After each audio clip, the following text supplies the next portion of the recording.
भारत माता की।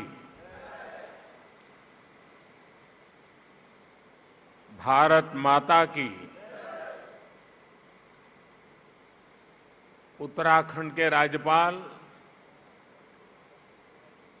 Lieutenant general सेवानिवृत्त गुरमीत सिंह जी, युवा, ऊर्जावान और उत्साही मुख्यमंत्री मेरे मित्र श्री पुष्कर सिंह धामी जी, केंद्रीय मंत्रिमंडल के मेरे सहयोगी श्री मनसुख मांडविया जी, श्री अजय भट्ट जी, उत्तराखंड विधानसभा के स्पीकर श्री प्रेमचंद अग्रवाल जी, उत्तराखंड सरकार में मंत्री और आज उनका जन्मदिन भी है डॉक्टर धन सिंह रावत जी, उनको जन्मदिन की बहुत बहुत बधाई। देश के अनेक स्थानों से जुड़े राज्यों के मुख्यमंत्रीगण, लेफ्टिनेंट गवर्नर्स, राज्यों के अन्य मंत्रीगण, सांसद और विधायकगण और मेरे प्यारे भाइयों और बहनों, ये देवभूमि ऋषियों की तपोस्थली रही है। योग नगरी के रूप में ये विश्व के लोगों को आकर्षित करती रही है। मां गंगा के समीप हम सभी को उनका आशीर्वाद मिल रहा है। आज से नवरात्र का पावन पर्व भी शुरू हो रहा है। आज प्रथम दिन मां शैलपुत्री की पूजा होती है।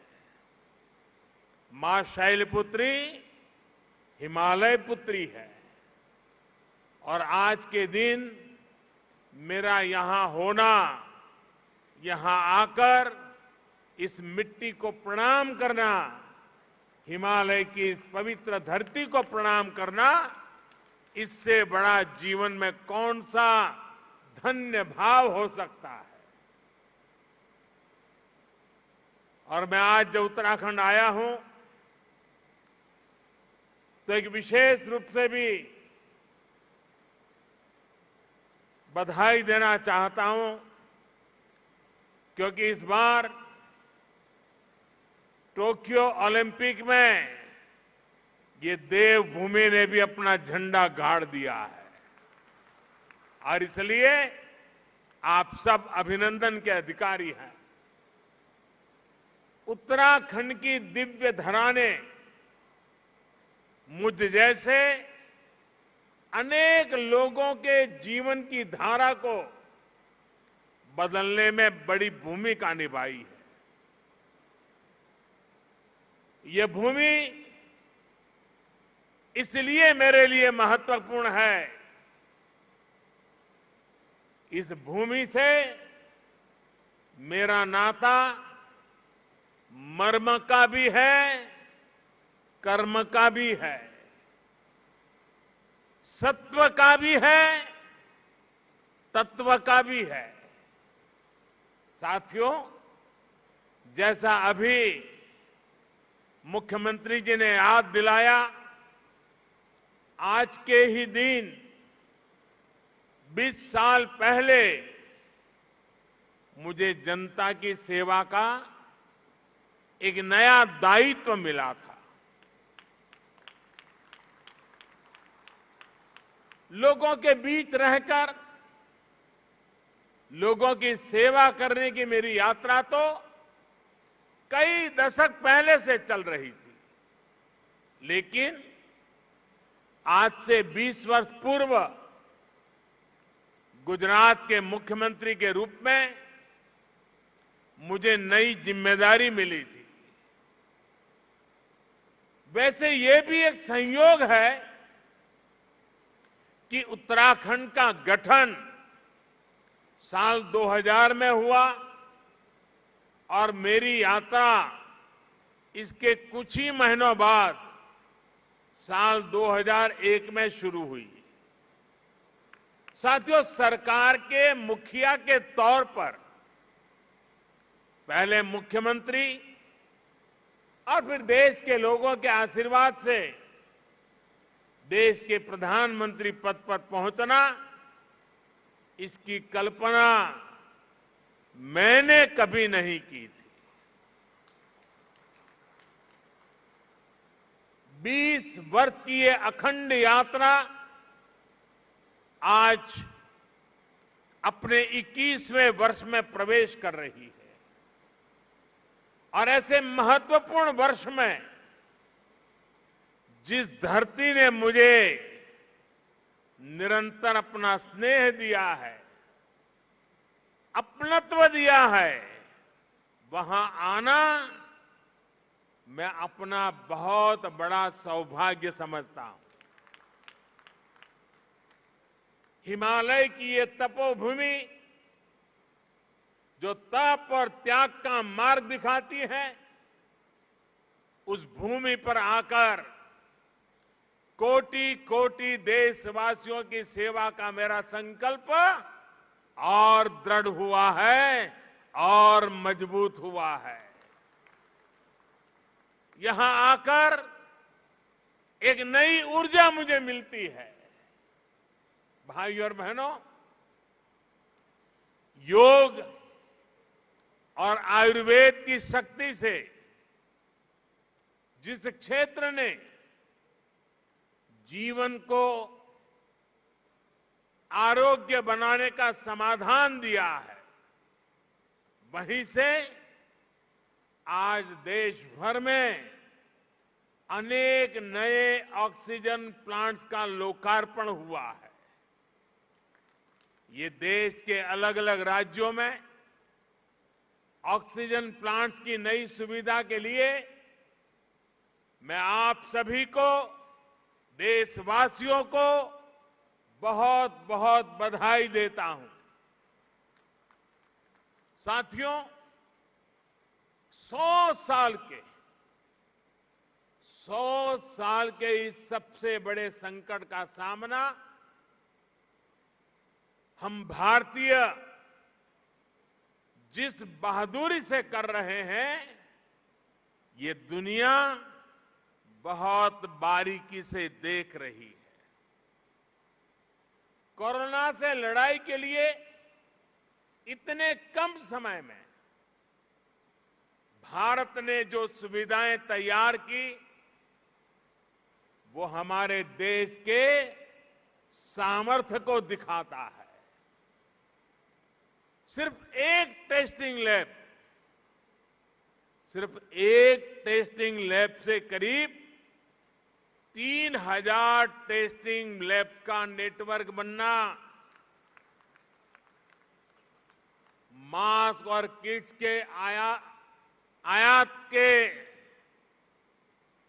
प्रारंभ, हमारी जिंदगी आज निर्यातक बनने का सफर तेजी से पार कर रही है।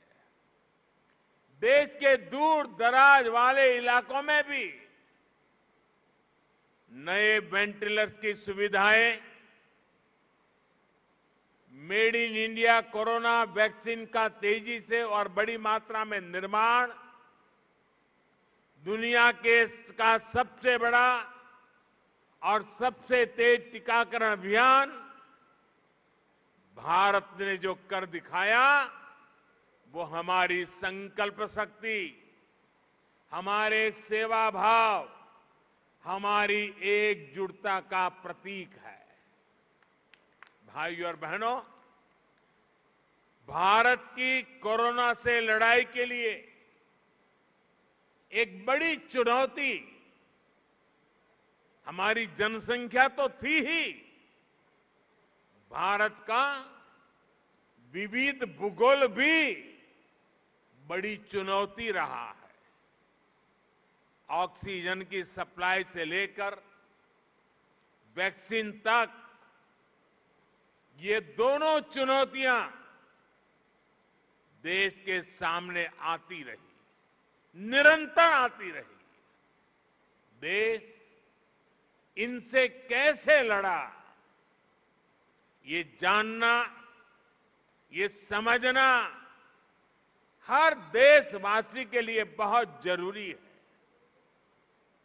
साथियों, सामान्य दिनों में भारत में एक दिन में 900 metric ton liquid medical oxygen का प्रोडक्शन होता था। डिमांड बढ़ते ही भारत ने मेडिकल ऑक्सीजन का प्रोडक्शन 10 गुना से भी ज्यादा बढ़ाया। ये दुनिया के किसी भी देश के लिए अकल्पनीय लक्ष्य था, लेकिन भारत ने इसे हासिल करके दिखाया। साथियों, यहां उपस्थित कई महानुभाव इस बात से परिचित है कि ऑक्सीजन के प्रोडक्शन के साथ ही उसका ट्रांसपोर्टेशन भी कितनी बड़ी चुनौती होता है। ऑक्सीजन ऐसे ही किसी टैंकर में नहीं ले जाया जा सकता। इसके लिए खास टैंकर चाहिए होता है।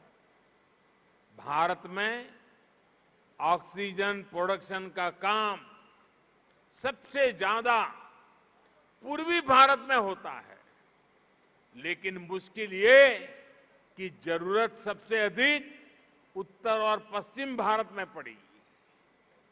भाइयों और बहनों, लॉजिस्टिक्स की इतनी चुनौतियों से जूझते हुए देश ने युद्ध स्तर पर काम किया। देश और दुनिया में दिन रात जहां से भी संभव हो वहां से oxygen plants, oxygen tanker arrange किए गए, स्पेशल ऑक्सीजन ट्रेन चलाई गई, खाली टैंकरों को तेजी से पहुंचाने के लिए वायुसेना के विमान लगाए गए, प्रोडक्शन बढ़ाने के लिए डीआरडीओ के माध्यम से तेजस फाइटर प्लेन की टेक्नोलॉजी को लगाया गया। पीएम केयर से देश में पीएसए ऑक्सीजन प्लांट लगाने पर काम तो तेज हुआ ही, 1 लाख से अधिक ऑक्सीजन कंसंट्रेटर के लिए पैसा भी दिया गया। साथियों, भविष्य में कोरोना से लड़ाई के लिए हमारी तैयारी और पुख्ता हो, इसके लिए देश भर में पीएसए ऑक्सीजन प्लांट्स का नेटवर्क तैयार हो रहा है। बीते कुछ महीनों में पीएम केयर द्वारा स्वीकृत 1150 से अधिक ऑक्सीजन प्लांट्स काम करना शुरू कर चुके हैं। अब देश का हर जिला पीएम केयर्स के तहत बने हुए ऑक्सीजन प्लांट से कवर हो गया है। पीएम केयर्स के सहयोग से बने इन ऑक्सीजन प्लांट्स को जोड़ लें तो केंद्र सरकार, राज्य सरकार, इन सभी के प्रयासों से देश को करीब 4000 नए ऑक्सीजन प्लांट्स मिलने जा रहे हैं। ऑक्सीजन की चुनौती का मुकाबला करने में अब देश और देश के अस्पताल पहले से कहीं ज्यादा सक्षम हो रहे हैं। साथियों, ये हर भारतवासी के लिए गर्व की बात है कि कोरोना वैक्सीन की 93 करोड़ डोज लगाई जा चुकी है। बहुत जल्द हम 100 करोड़ के आंकड़े को पार कर पाएंगे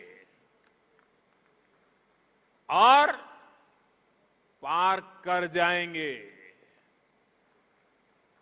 भारत ने कोविन प्लेटफॉर्म का निर्माण करके पूरी दुनिया को राह दिखाई है कि इतने बड़े पैमाने पर वैक्सीनेशन किया कैसे जाता है। पहाड़ हो या रेगिस्तान, जंगल हो या समंदर, 10 लोग हो या 10 लाख, हर क्षेत्र तक आज हम पूरी सुरक्षा के साथ वैक्सीन पहुंचा रहे हैं। इसके लिए देश भर में 1,30,000 से ज्यादा टीकाकरण केंद्र स्थापित किए गए हैं। यहां राज्य सरकार के प्रभावी मैनेजमेंट की वजह से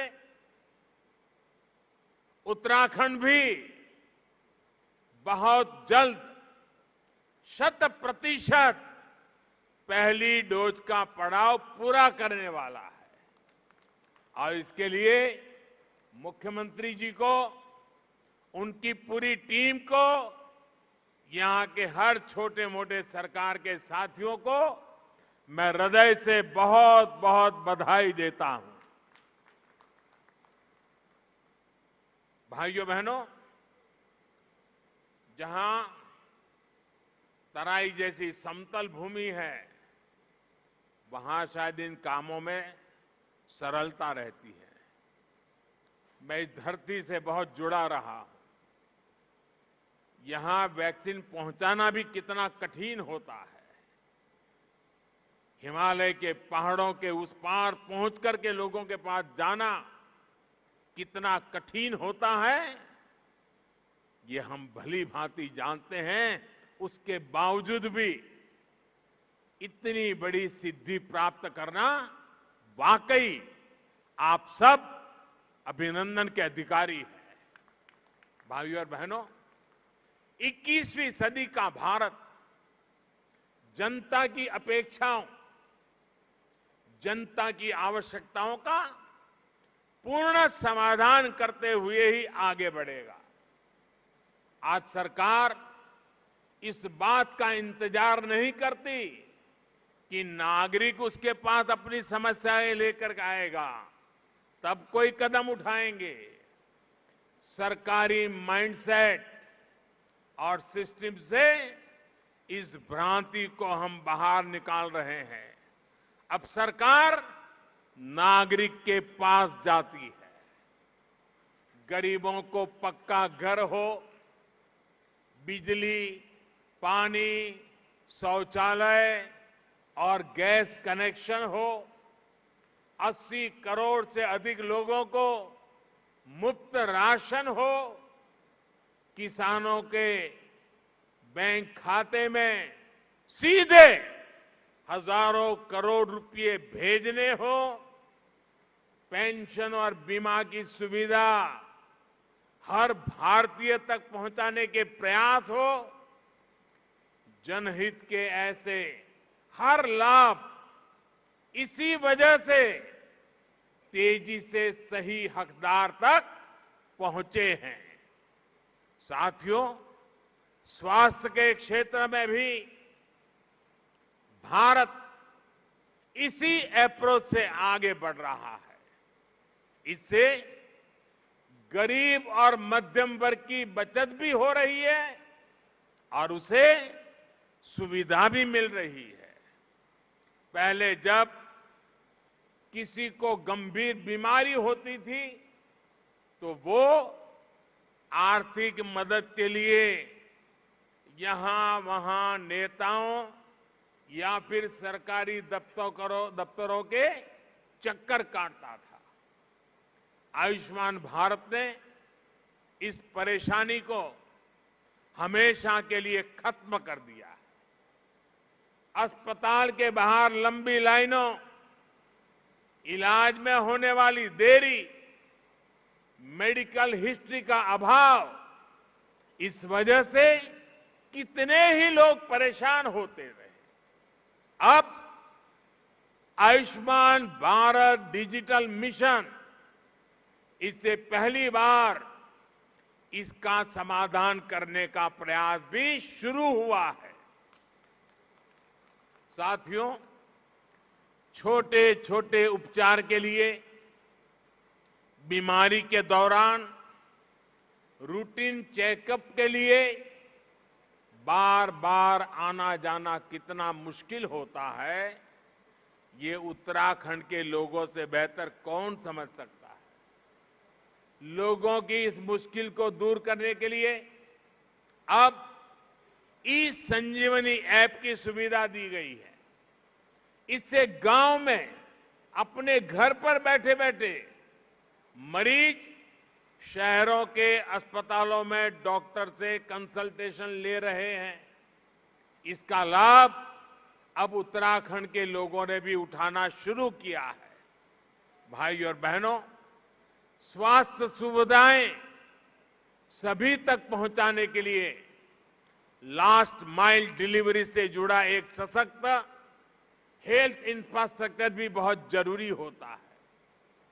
6-7 पहले तक सिर्फ कुछ राज्यों तक ही एम्स की सुविधा थी।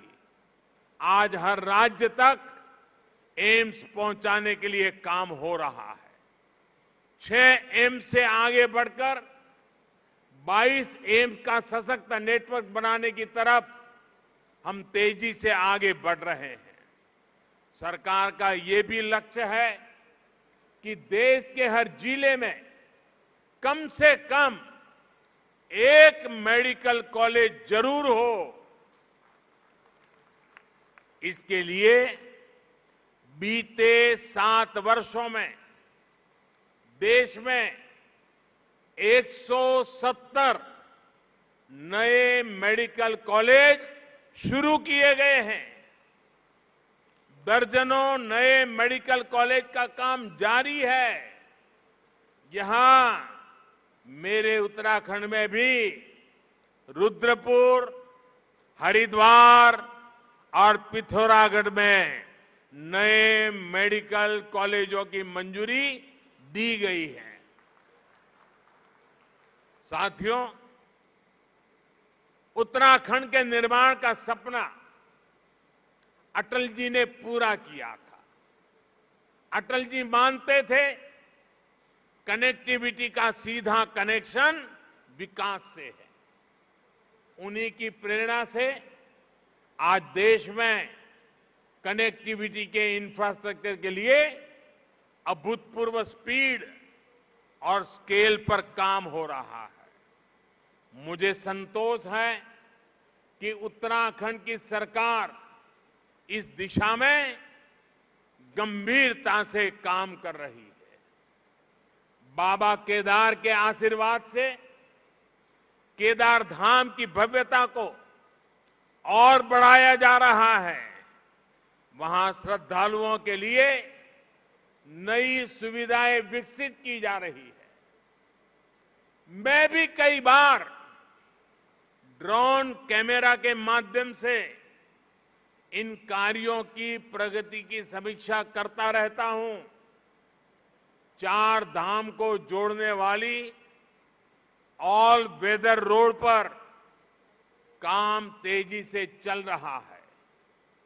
4 धाम परियोजना देश और दुनिया से आने वाले श्रद्धालुओं के लिए बहुत बड़ी सुविधा तो बना रही है, गढ़वाल और कुमाऊं के चुनौतीपूर्ण क्षेत्रों को भी आपस में जोड़ रही है।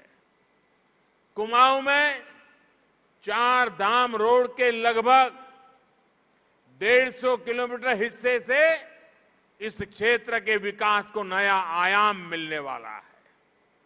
ऋषिकेश कर्णप्रयाग रेल लाइन से भी उत्तराखंड की रेल कनेक्टिविटी को और विस्तार मिलेगा। सड़क और रेल के अलावा एयर कनेक्टिविटी को लेकर हुए कार्यों का लाभ भी उत्तराखंड को मिला है।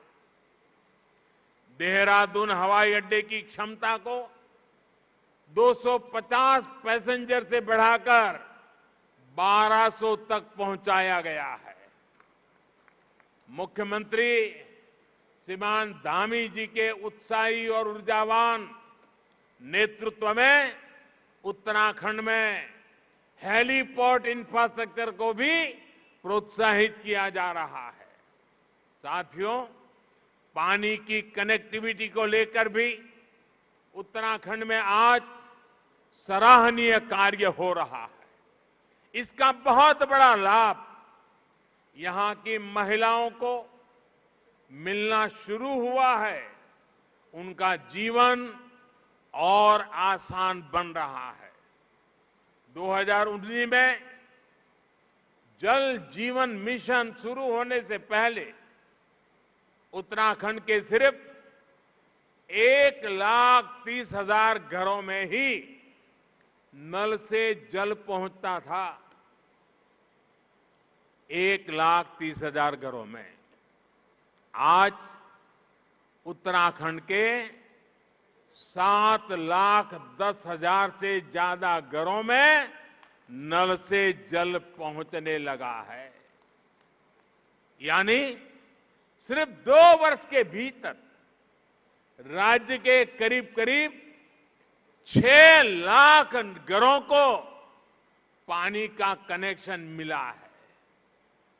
जैसे उज्ज्वला योजना के तहत मिले गैस कनेक्शन ने महिलाओं को राहत दी, स्वच्छ भारत मिशन के तहत बने शौचालयों ने महिलाओं को सुविधा, सुरक्षा और सम्मान दिया, वैसे ही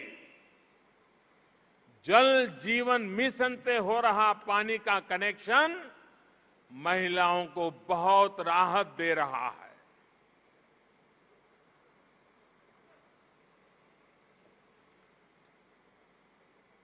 साथियों, उत्तराखंड की देश की सुरक्षा में बहुत बड़ी भूमिका है। यहां का वीर नौजवान, वीर बेटियां भारतीय सुरक्षा बलों की आन बान और शान है। हमारी सरकार हर फौजी, हर पूर्व फौजी के हितों को लेकर भी पूरी गंभीरता से काम कर रही है। ये हमारी ही सरकार है जिसने 1 रैंक 1 पेंशन को लागू करके अपनी फौजी भाइयों की 40 साल पुरानी मांग पूरी की। और हमारे धामी जी तो खुद ही फौजी के बेटे हैं। वो बता भी रहे थे कि 1 रैंक 1 पेंशन, इस फैसले ने फौजियों को कितनी बड़ी मदद की है। साथियों, ये हमारी ही सरकार है जिसने दिल्ली में नेशनल वॉर मेमोरियल बनाकर देश के वीर जवानों को श्रद्धांजलि अर्पित की है। ये हमारी ही सरकार है जिसने बैटल कैजुअलिटी वेलफेयर फंड का लाभ आर्मी के साथ साथ नौसेना और वायुसेना के शहीदों को भी सुनिश्चित किया है। ये हमारी ही सरकार है जिसने जेसीओ और अन्य रैंक की पदोन्नति को लेकर पिछले 4 दशकों से चला आ रहा मामला सुलझा दिया है। पूर्व सैनिकों को पेंशन से जुड़ी दिक्कतें ना आए, इसके लिए भी हम डिजिटल टेक्नोलॉजी का इस्तेमाल बढ़ा रहे हैं। साथियों, जब फौज के वीर जाबाजों के पास आधुनिक हथियार होते हैं, अपनी रक्षा के लिए आधुनिक उपकरण होते हैं तो वो उतनी ही आसानी से दुश्मन से मुकाबला कर पाते हैं। ऐसी जगहों पर जहां मौसम हमेशा खराब रहता है, वहां भी आधुनिक उपकरणों से उन्हें बहुत मदद मिलती है। हमारी सरकार ने रक्षा क्षेत्र में जो आत्मनिर्भरता का अभियान चलाया है, वो भी बहुत बड़ी मदद हमारे फौजी साथियों की करने वाला है। और निश्चित तौर पर सरकार के इन सभी प्रयासों का लाभ उत्तराखंड को होगा, यहां के लोगों को भी होगा। भाइयों और बहनों, हम दशकों की उपेक्षा से देवभूमि को निकालने का बहुत ईमानदारी से, पूरी गंभीरता से प्रयास कर रहे हैं। बेहतर इंफ्रास्ट्रक्चर बनने के बाद वीरान पड़े गांव फिर से आबाद होने लगे हैं। कोरोना काल में मेरी यहां के अनेक युवाओं से, किसानों से कई बार बातचीत हुई है। जब वो बताते हैं कि उनके घर सड़क पहुंच चुकी है, अब उन्होंने होम स्टे खोल दिया है, तो मन को बहुत संतुष्टि मिलती है। नए इंफ्रास्ट्रक्चर से कृषि, पर्यटन, तीर्थाटन और उद्योगों के लिए, युवाओं के लिए अनेक नए अवसर खुलने वाले हैं। साथियों, यहां उत्तराखंड में युवा ऊर्जा से भरपूर उत्साही टीम है। अगले कुछ वर्ष में उत्तराखंड अपने गठन के 25 वर्ष में प्रवेश करेगा। उत्तराखंड को बहुत निकट भविष्य में 25 वर्ष होने वाले हैं। तब उत्तराखंड जिस ऊंचाई पर होगा, ये तय करने, उसके लिए जुट जाने का यही समय है, सही समय है। केंद्र में जो सरकार है, वो उत्तराखंड की इस नई टीम को पूरी मदद दे रही है। केंद्र और राज्य सरकार के साझा प्रयास यहां के लोगों के सपनों को पूरा करने का बहुत बड़ा आधार है। विकास का यही डबल इंजन उत्तराखंड को नई बुलंदी देने वाला है। बाबा केदार की कृपा से हम हर संकल्प को सिद्ध करें, इसी कामना के साथ आप सभी को बहुत बहुत शुभकामनाएं।